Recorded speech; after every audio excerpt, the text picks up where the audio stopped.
Mantan Kadif Propam Polri Ferdy Sambo dituntut pidana penjara seumur hidup dalam sidang kasus pembunuhan berencana terhadap Nofriansah Yosua Huta Barat.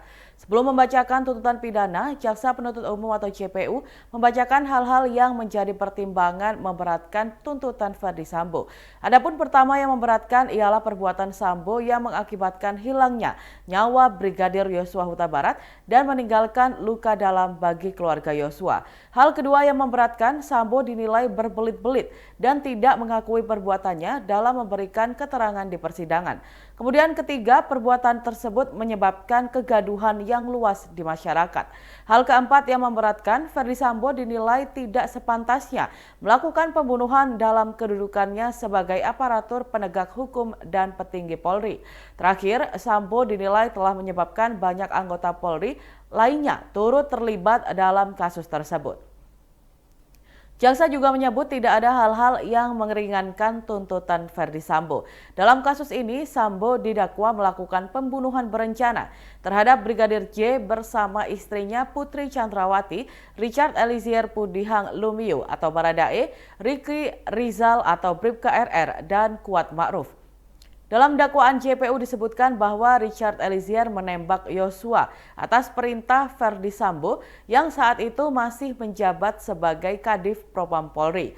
Peristiwa pembunuhan terhadap Yosua disebut terjadi lantaran adanya cerita sepihak dari istri Ferdy Sambo, Putri Chandrawati, yang mengaku dilecehkan oleh Brigadir J di Magelang pada 7 Juli 2022. Ferdy Sambo kemudian marah dan merencanakan pembunuhan terhadap Yosua yang melibatkan Baradae, Ricky Rizal, dan Kuat Ma'ruf di rumah dinasnya di Kompleks Polri Duren 3 Jakarta Selatan pada 8 Juli 2022. Akibat perbuatannya, Ferdy Sambo, Putri Chandrawati, Richard Eliezer, Ricky Rizal, dan Kuat Ma'ruf didakwa melanggar pasal 340 KUHP subsidiar, pasal 338 KUHP junto pasal 55 ayat 1 ke 1 KUHP junto pasal 56 ke 1 KUHP. Berdasarkan pasal yang didakwakan, kelima terdakwa itu terancam pidana maksimal hukuman mati, penjara seumur hidup atau selama-lamanya 20 tahun. Khusus Ferdy Sambo, jaksa juga mendakwa ex-Kadif Propam itu terlibat obstruction of justice atau perintangan penyidikan pengusutan kasus kematian Brigadir J.